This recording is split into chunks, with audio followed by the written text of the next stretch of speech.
Obrigado.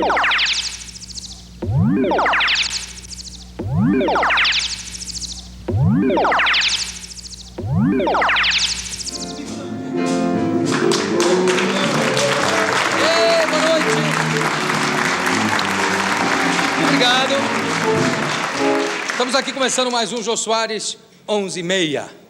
Você está sentindo as coisas assim meio paradas? Está cheio de política, fica se coçando quando escuta falar em inflação. E como não é torcedor do Botafogo, foge de tudo que é conversa sobre futebol? Acelera, rapaz, e reflita. Nem tudo está perdido. Ainda temos nossos campeões. Hoje, aqui, é a vez do Paul campeão Ayrton Senna. Ele vai falar de sexo, drogas e rock and roll, e de quebra vai dar dicas de como se faz uma ultrapassagem a 300 km por hora. E, além disso, ainda tem tempo para namorar a Xuxa. Quer mais, não? Quer melhor? Hein?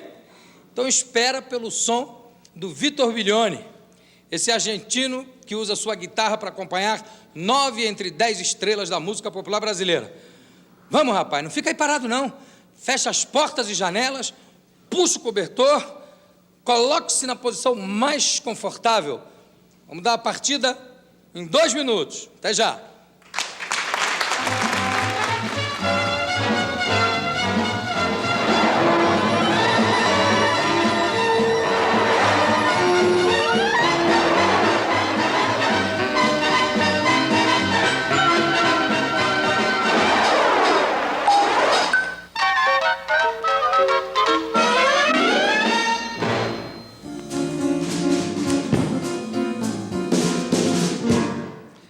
Ele é o Papai Noel da Xuxa, o bicho papão do Piquet e o super-herói de milhares e milhares de brasileiros loucos por automobilismo. Ou não. Na hora que ele corre, está todo mundo lá, vidrado, assistindo. Acelera, Ayrton! Ayrton Senna!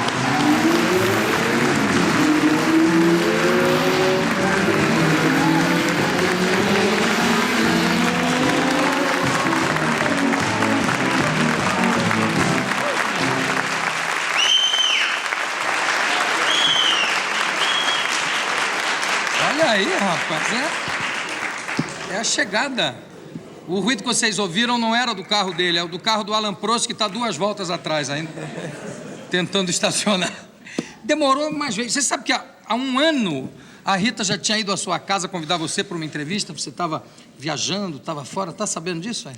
Bom, viajando, eu vivo viajando, né? Eu vivo de uma mala em hotéis, aeroportos, e pistas e carrinhos de corrida, né? Então, o que eu mais gosto é ficar em casa, mas é o que menos tenho chance, é justamente disso. Mas não sabia, não. A gente, lógico, tem contato com vocês, não com você direto, né? Hoje é a primeira vez que eu estou falando com você pessoalmente. E já sabia da vontade de vir aqui, mas é realmente difícil a gente encontrar um tempinho que esteja livre, esteja em casa, com a cabeça no lugar para pegar e vir aqui no programa. É porque você fica... hoje em dia... mais 90% do tempo você está viajando, né, ou não? O período que eu mais fico no Brasil é dezembro, janeiro, fevereiro, que é quando não tem corridas e também poucos treinos. Mas a partir dali a gente fica viajando entre corridas e treinos. Mas mesmo assim, dezembro, janeiro, fevereiro, não tem vezes que você tem que testar carro, exato, tem que sair... mas é como eu disse, não tem corridas e tem menos treinos. Mesmo assim, eu tenho que fazer viagens, inclusive até o Japão. Muitos dos treinos são no Japão, então a viagem doida, maluca, né? 12 horas de fuso horário e 2 dias de viagem até chegar, mais 2 para voltar, que não você chega aqui, você não sabe onde está. Quanto tempo você leva para se adaptar de novo ao fuso depois de uma viagem ao Japão? Para mim é difícil, embora eu viaje muito, é difícil. Uma viagem no Japão, sendo ir, ficar 2 dias lá e voltar, é uma semana perdida. Pelo menos, né? Pelo fuso. Los Angeles, você vai daqui a Los Angeles. Né? Já é uma diferença, viu? Não, o fuso realmente é um grande inimigo da gente, principalmente piloto que tem que estar com os reflexos em ordem, com a cabeça limpa, né, na hora de guiar o carro, é um grande problema para a gente. O fuso no Japão mistura as bolas todas, não dá certo, é um problema. Agora, Ayrton, o pessoal vê você sentadinho lá no carro, né? Pilotando, vai, volta, ganha a corrida, vai para casa e tal. Ganha a corrida, vai para casa. Hein? Pois é, não, acabou, pega fácil, o carro. moleza. Qual é o tempo, quantas horas por dia de preparo físico? Não é, porque o piloto de automóvel é um atleta também, ele tem que ter um preparo físico violento para aguentar aquilo, né? Não, é fundamental não só para o desempenho numa corrida, quanto para a segurança. Você ter um bom condicionamento físico, e isso eu venho fazendo desde 84, junto com o professor Nuno Cobra, e justamente na época de dezembro, janeiro, que eu fico mais no Brasil, é que eu procuro criar uma infraestrutura boa, treinando 5 dias por semana, às vezes. Quantas horas? Todas as manhãs, dá de 2 às 3 horas, entre uma corrida que eu faço e depois um pouco de musculação, né? E precisa muita vontade, muita energia. Mas é fundamental para manter um bom ritmo durante um grande prêmio que vai até 2 horas de corrida, você ter uma condição muito boa física e cabeça mental, também. Cuca, né? Cabeça no lugar. Muitas vezes o físico está bom e a cabeça está atrapalhada, está tudo errado. Nigel Mansell, por exemplo, tem um físico bom, mas a cabeça não é muito no lugar, não é não? Eu sou suspeito para fazer comentários. Não, porque a gente vê pela televisão, ele vai pegar a taça, ele se corta, ele tropeça, é uma loucura, ele dá cabeçada. Mas tem muito artista também na Fórmula 1, não é só aqui não. Não, só aqui não. Aqui também tem muito corredor, você não faz ideia. Agora, Ayrton, por exemplo, vamos falar de algumas coisas assim que a gente vê, e a curiosidade minha até, né? Aquela chuva que caiu violenta na última corrida, você parou para trocar pneu, e de repente a gente via que a chuva era uma cortina violenta de água. Como é que o piloto consegue enxergar através daquilo? Não enxerga. Tem momentos que não enxerga. E nessa corrida mesmo, em particular, a visibilidade estava muito ruim mesmo, e eu tinha um problema com a viseira do meu capacete. A sujeira da água e a sujeira que vinha ficava na parte externa e interna da viseira e dava como se fosse uma embaçada. Então eu não sabia se era melhor ficar com a sujeira sem limpar ou com a viseira embaçada. E em muitos momentos eu tive muita dificuldade para me situar dentro do carro onde é que eu estava, porque dava um branco total em volta e não dava para ver nada. E nessa hora que você acelera? Nessa hora é fogo, nessa hora a gente vai pelo instinto. É verdade. Porque eu estava vendo de casa, eu digo assim, eu não estou conseguindo ver o carro, né? Então o carro também não deve estar conseguindo ver a pista, não era possível. Nem nesses momentos, quando você vem para fazer uma ultrapassagem, inclusive, você entra numa cortina d'água, lógico, você conhece a pista, tem uma ideia onde você está, mas você entra naquela cortina d'água e vai pelo ouvido, né? Você vai ouvindo o que está na tua frente e, de repente, tem uma noção onde é o lugar de tirar o pé do acelerador e frear. Mais ou menos. Mais ou menos, e quando chega na curva é que baixa aquela nuvem d'água. Quando o carro reduz a velocidade, então baixa a nuvem e aí aparece o outro na tua frente, né? Estou eu aqui, né? Mas você passa por bons momentos ali. Agora, a viseira tem 2 etapas de viseira, não tem uma que você tira, já teve coisa de você tirar uma e jogar fora. Isso no seco, a gente coloca 2, 3 subviseiras bem fininhas, que a sujeira vindo, você tira depois, fica outra, mas no molhado não pode usar, porque entra água entre uma e outra e fica um desastre. Então você não usa, você usa simplesmente a viseira normal. E o grande problema passa a ser a viseira embaçar por dentro. E o meu carro esse ano em especial tem um problema de aerodinâmica que puxa um pouco da água e a sujeira para dentro do compartimento onde eu estou sentado, e ela acaba entrando por dentro do capacete e cola na viseira, né?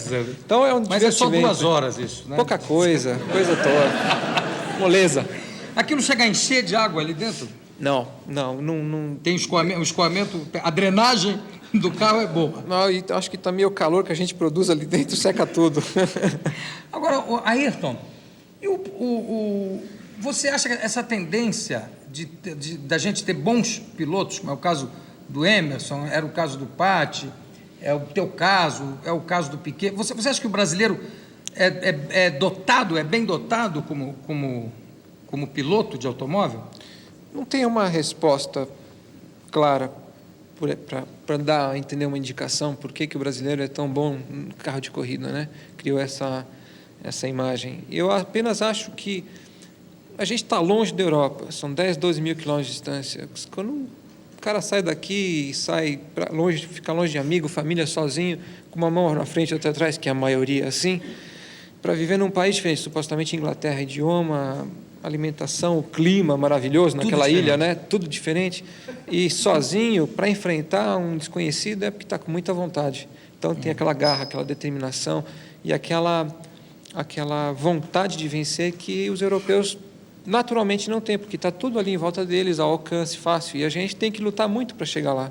E acho que essa vontade extra, essa determinação é que acaba dando aquele algo mais, que traz a vitória. E primeiro, quer dizer, o piloto brasileiro já começa primeiro se esforçando para conseguir pilotar nas ruas da cidade brasileira, né? Que já é uma complicação. Uma parada. São Paulo e Rio, né? Os ingleses, principalmente da minha equipe, que vêm para o Rio, eles acham a coisa fora do comum, né? Guiar no Rio de Janeiro, no tráfico lá, eles ficam espantados. Mas eles até gostam, eles adoram o Brasil, né?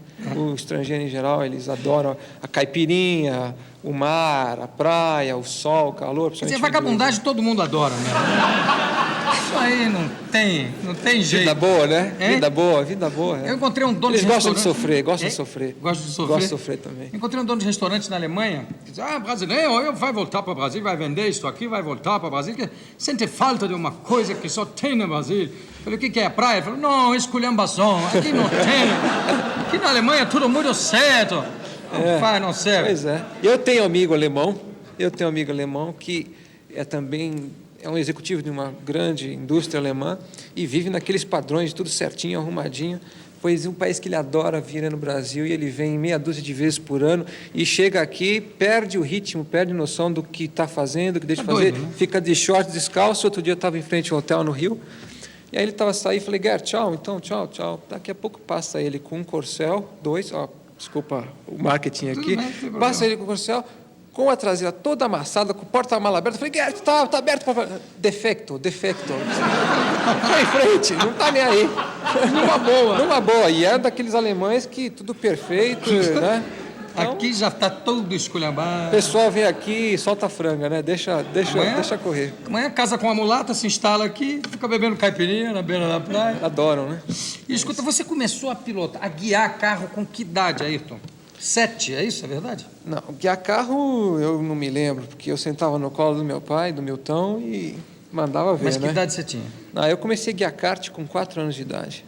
Já andava? Você já andava? Eu andava. Meu pai fez um kart pequeno para mim com 4 anos de idade, tinha um HP, o motor tinha 1 cavalo só, e me levava num lugar fechado, nas Palmas do Tremembé, não muito longe daqui, e eu brincava lá todo domingo à tarde. Mas minha primeira corrida foi aos 13 anos. Mas na família já tinha gente vidrada em automobilismo? Nada. Eu fui o único louco até agora. E com 4 anos, por que te deu essa vontade de...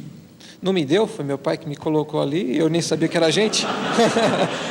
Aí gostei da brincadeira. Quer dizer que o papai é que deu o presente? Foi, e daí eu gostei da brincadeira e fui em frente. Não parou mais. Cadê o Ayrton? Já estava... Eu tive o privilégio de fazer da minha brincadeira, do meu hobby, a minha profissão, né? E hoje me divirto, curto muito e ainda sou pago, né? Para me divertir. Eu costumo dizer a mesma coisa. Que nem você, tamo junto. A gente faz o que gosta, não tem nada melhor. Só que eu acho que eu corro menos risco, mas também ganho menos dinheiro. Quer dizer, tudo é equilibrado. Tá ali. Ayrton, e aquela parada de motor a 3 voltas, faltavam 3 voltas? Faltava. Você saltou, a tua cara estava louco da vida. Aquilo é pelo fato de você ter sido obrigado a forçar um pouco o carro, pelo fato de ter parado, trocado pneu, foi para 7º, isso influi em alguma coisa ou não? Geralmente sim, mas não naquela corrida, porque foi uma corrida de chuva, então o motor é o menos exigido, porque a gente anda muito abaixo dos limites do motor. E foi realmente um defeito que aconteceu e me tirou 3 voltas do final, não era para ser. Depois de tudo aquilo, daquela luta toda, não era para ser, mas pelo menos eu tive a oportunidade de lutar e de chegar até o fim, provar e mostrar para mim mesmo que eu era capaz de vencer em todas aquelas condições. E aquilo foi importante. Eu levei aquilo como fator positivo para me dar força para ir para a próxima, né? Porque se você deixar a coisa virar negativa, aí você perde, inclusive, a força de lutar e é uma luta constante. Perde o ímpeto, né? É importantíssimo a motivação, o ímpeto. Agora, o fato de vocês viverem ali juntos durante 9 meses por ano, né? Todos os pilotos juntos, isso não cria um desgaste muito grande no relacionamento, Ayrton? Porque a gente escuta negócio de aí fofoca, que Piquet falou isso, e que aí porque o Piquet tem aquela voz de aerofólio mesmo, né? Ele tem aquela voz filtrada. Aí o Alain Prost falou, não, porque o Ayrton Senna, não sei o quê. Aí você disse, não, o Ayrton Senna tem mais é que calar a boca. Você acha que o fato de vocês conviverem competirem e conviverem durante 9 meses cria esse desgaste no relacionamento? Não, eu vejo um pouco diferente. A gente apenas se encontra e convive num ambiente de competição, que são aqueles 3, 4 dias de corrida, onde não é propício à amizade, porque cada um ali está para vencer. E é uma guerra realmente grande. Então, não existe o clima, o ambiente para você criar uma amizade. E fora dali, cada um mora em país diferente, tem hobbies diferentes, tem gostos diferentes, e a gente não se cruza. Então, só vai encontrar novamente na próxima corrida, onde o ambiente é de muita tensão, muito estresse, muita cobrança. Então, isso é que não contribui para uma harmonia no clima entre as equipes, entre os pilotos. Os acidentes também não contribuem para isso, Ayrton? Você ter medo de ficar muito amigo de um cara que você sabe que pode se esborrachar numa corrida? Não, no meu caso, não. É realmente a falta de convívio e também a diferença enorme entre a cultura de cada um, a educação, o berço que cada um teve. Então, é uma mistura muito grande e o ambiente sendo não propício à amizade. Então, aí cria-se o antagonismo, cria-se aquela guerra fria e fala disso que diz e tudo isso. Tá e também quer dizer, já é um prato para a própria imprensa, né? No mundo inteiro. Sobretudo a italiana, né? Adora, né? Fazer os casinos, né? Coisa. O Falcão, quando foi para a Itália, no dia que ele chegou, já disseram que ele era viado. Era uma coisa. Não é brincadeira. Você sabe disso. Eles falam, eles inventam. A seleção da Itália que ganhou a Copa diziam que o Paulo Rossi estava dormindo com um zagueiro. Eles romperam com a imprensa, você lembra disso? Eles romperam com a imprensa, porque é um horror. E chegou na estreia do Falcão no Roma, tinha uma parte da torcida com uma faixa que estava dizendo assim: Falcão, não faz mal se você for bicho, o que interessa é que faça gol. Estava lá. Bom, eu vou dar uma pausinha aqui, 1 segundo, e a gente continua já. 1 minutinho só, que estamos de Ayrton Senna.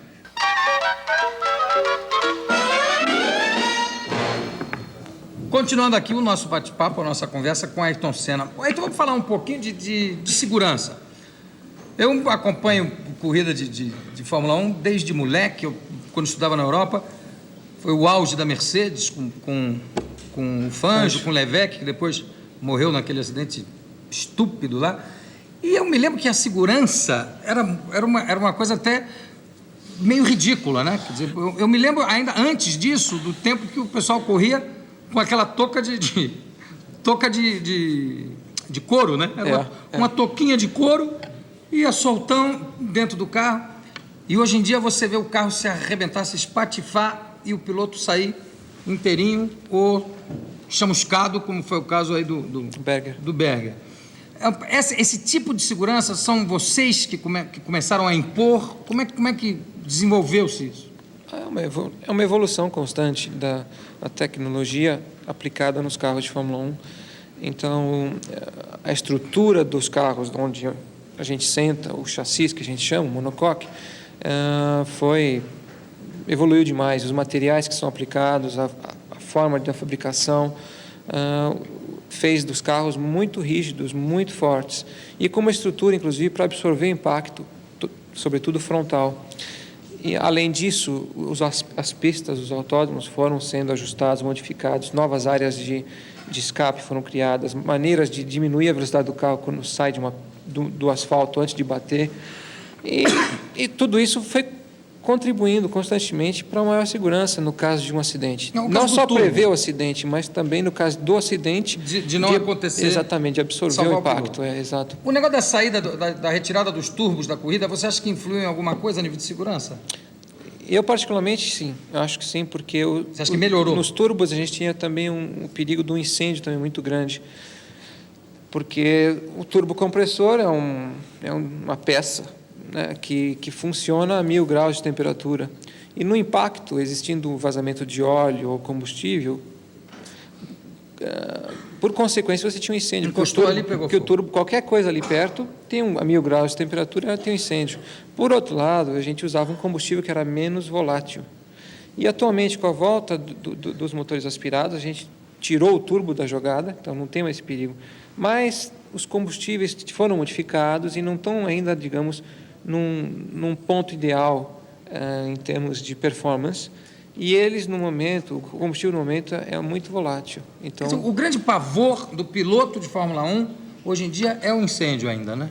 eu acho que sim. É um grande perigo. medo, né? Você tendo um carro bom, que tem uma estrutura boa, no caso de um impacto, que não vai chegar nas tuas pernas ou qualquer coisa assim, o maior receio é realmente você ficar preso no carro e no caso de um incêndio. Você chega na curva a quantos quilômetros por hora? Bom, depende da curva. Em Monte Carlo tem aquela curva de 180 graus do Lois, você faz a 50, 60 km por hora.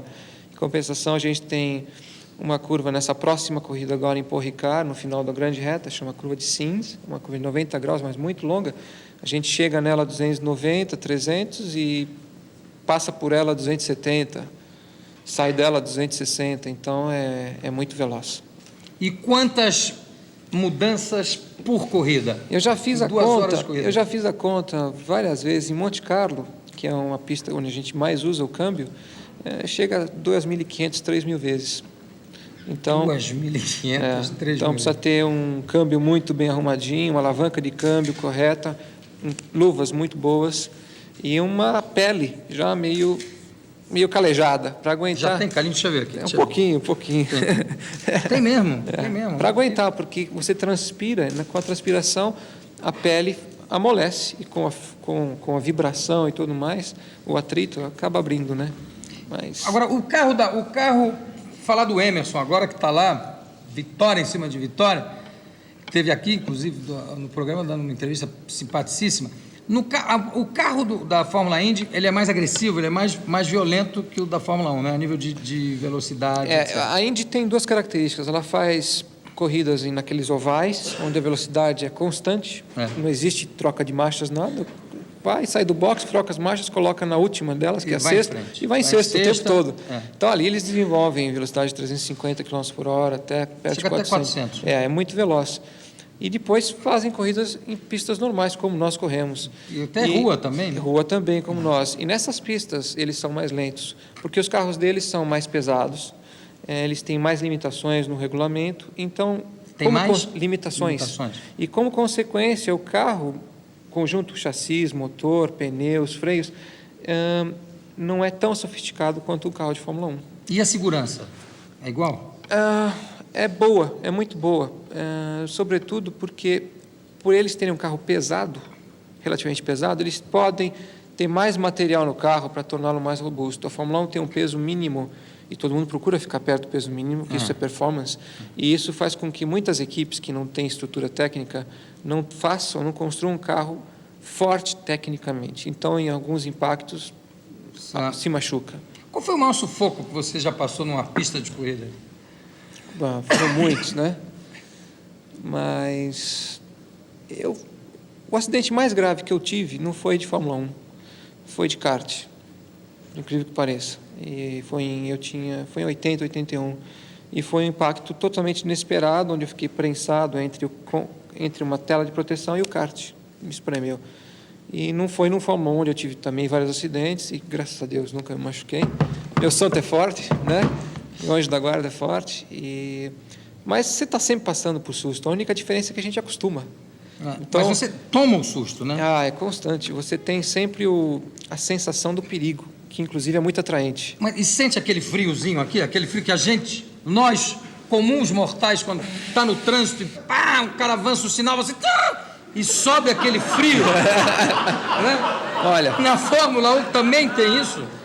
Ou o piloto acaba dominando essa sensação de medo? É um desafio você dominar a sensação do medo e procurando sempre novos limites. Então, você faz uma curva a 250 km por hora ou a 300, você sabe que determinada curva você não tem área de escape, não tem área para erro, não tem margem para erro. Se você errar, o impacto é enorme. Então, aquele desafio de ir um pouquinho mais, ir mais forte, mais veloz, e sentindo que o limite está perto e a sensação do perigo aumentando é muito atraente. E o desafio de você controlar essa sensação, de ter o domínio da situação, é um privilégio que eu acho que poucos têm, de passar por essa experiência. Ela é especial. E é constante. Quando você guia no limite, quando você está vencendo, para vencer você tem que andar rápido, estar sempre ali. E para fazer uma pole position, você tem que estar sempre perto desses limites. E é uma coisa muito atraente, muito motivante. E tem só que manter a cabeça sempre fria para dominar e nunca ultrapassar demais esses limites, porque aí acaba se machucando, né? Você falou que é uma coisa muito atraente, fascinante, tem que manter a cabeça fria. Vamos falar da Xuxa, então, um pouquinho? Aí não dá para manter a cabeça fria. Não dá para manter a cabeça fria. Aí a cabeça fria não, vai para o espaço. Só funciona o coração. Como é que começou o namoro, Ayrton? Como é que pintou? Bom, já se falou muita bobagem, né? Muita fofoca. E a verdade é que a gente se conheceu no início do ano, no programa dela. Eu fui a um programa dela e, como consequência, a gente se conheceu e foi se conhecendo e, de repente, nós estávamos juntos. E está conhecendo cada vez mais.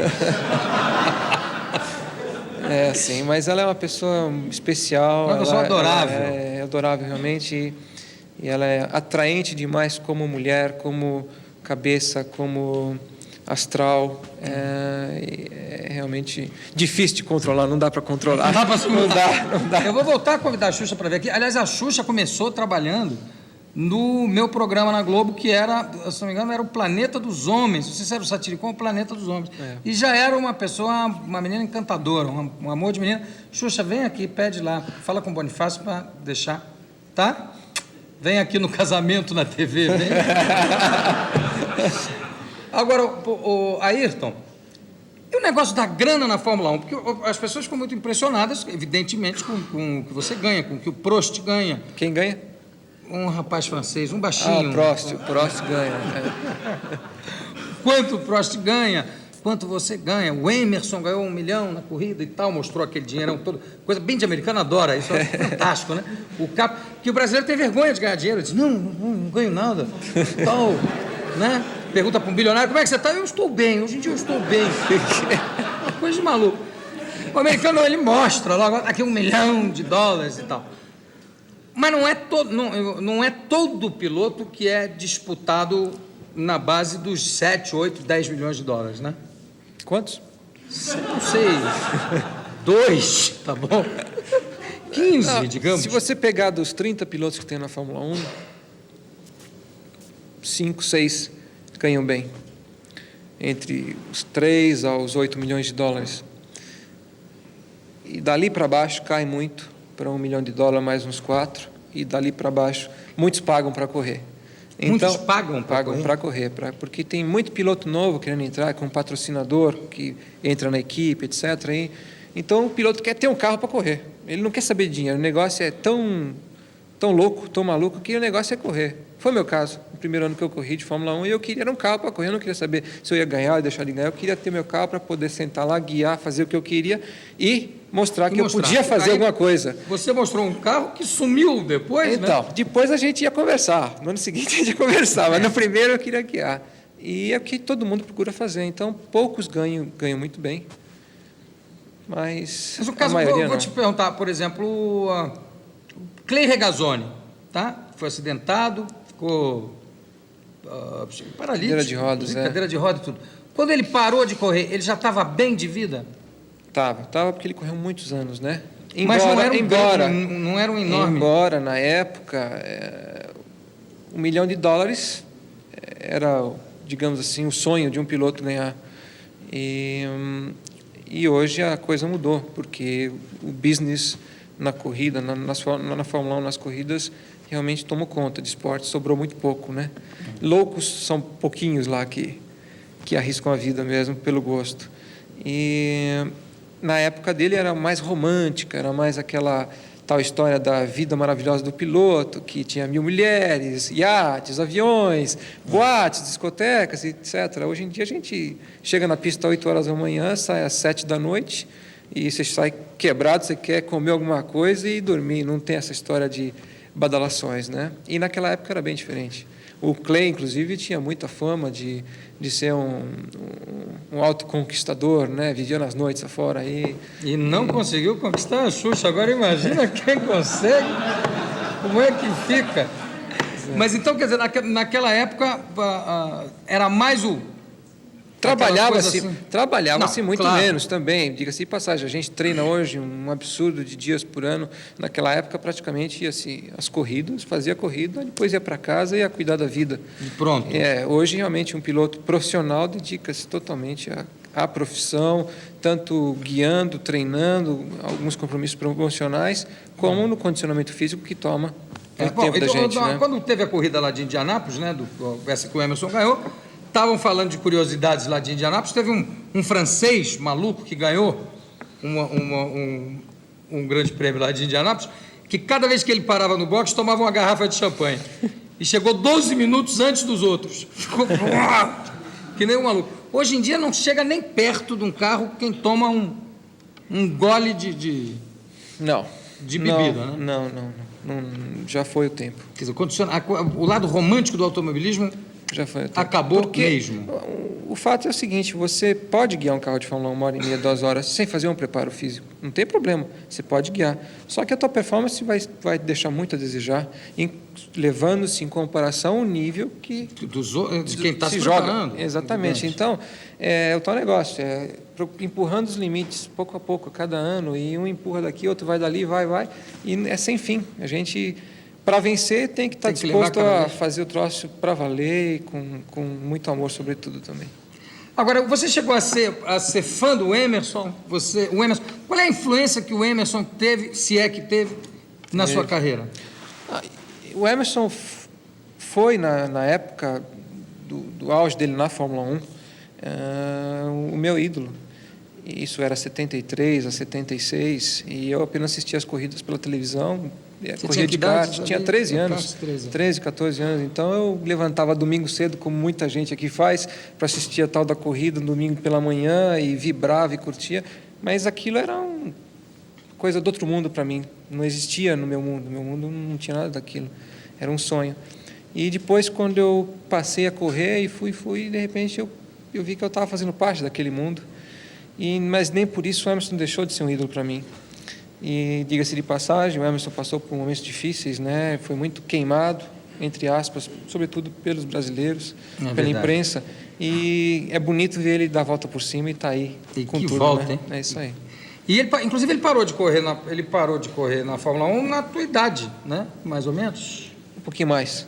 Um pouquinho mais? É. Você está com que idade? 29. Não, foi mais. Foi mais, claro. Eu é que estava misturando estação. Agora, falou-se em dinheiro da Fórmula 1 e nos fez uma comparação com o dinheiro lá todo mostrado, esbanjado, da Fórmula Indy. Ganha-se mais? O piloto que é campeão na Fórmula Indy ganha mais do que um piloto que é campeão na Fórmula 1? Não. Primeiro time? Não. Não, né? Não, porque uma das razões, embora a Fórmula Indy esteja nos Estados Unidos, onde que não falta dinheiro para os americanos, a Fórmula 1 é mundial e a Fórmula Indy é mais um campeonato americano tentando crescer para ser mundial também. Então, a Fórmula 1 traz para os patrocinadores um retorno maior e, com isso, os investimentos são maiores. E, como consequência, o piloto também ganha um pouquinho mais, né? Sim. Um pouquinho a coisa. Mais ali, outra aqui e tal. E aquela câmera que vai no carro, Ayrton, aquilo... O que você acha daquilo? Aquela câmera que vai pendurada ali no carro? Ela é uma evolução no show, que aquilo é um show, é um espetáculo necessário para dar a quem está assistindo um pouco mais de emoção, sentir de dentro para fora, entendeu? E na Fórmula 1 ainda está caminhando. Porque na Fórmula Indy é muito superior. Né? Mas está crescendo na Fórmula 1 e os organizadores e quem é responsável pela evolução da Fórmula 1, a FOCA, reconhece isso e está lutando para trazer a câmera funcionando na maioria dos carros, constantemente em todos os grandes prêmios. Esse ano a gente tem apenas, a cada corrida, uma equipe com a câmera, ou seja, 2 carros de cada equipe pode usar numa corrida. E elas vão se revezando, são 8 equipes durante as 16 provas do ano. E no ano que vem... Você vai usar a câmera também? A gente vai usar mais para o segundo semestre, vai ser Japão e, acho, Espanha, que vai usar uma companheiro de equipe que usava. O Nakajima, né? O Nakajima, mas só pegava a corrida de trás. Vocês vê todo mundo na frente e o Nakajima... Pois é. Vocês não têm medo de pegar japonês guiando naquela pista, não? Não, porque não tem farol de trânsito. Se tivesse sinal ali, era uma coisa terrível. No volante é meio perigoso, mas para fazer motor eles são... Para fazer motor eles são a parada. craque. Mas no volante é meio... O negócio do olhinho fechado influi mesmo em alguma coisa? Eu acho que deve influir, né? Eu não sei. Alguma coisa acontece, eu não sei o quê. Ayrton Senna, muito obrigado pela tua presença e pela tua entrevista. E daqui a pouco a gente pode.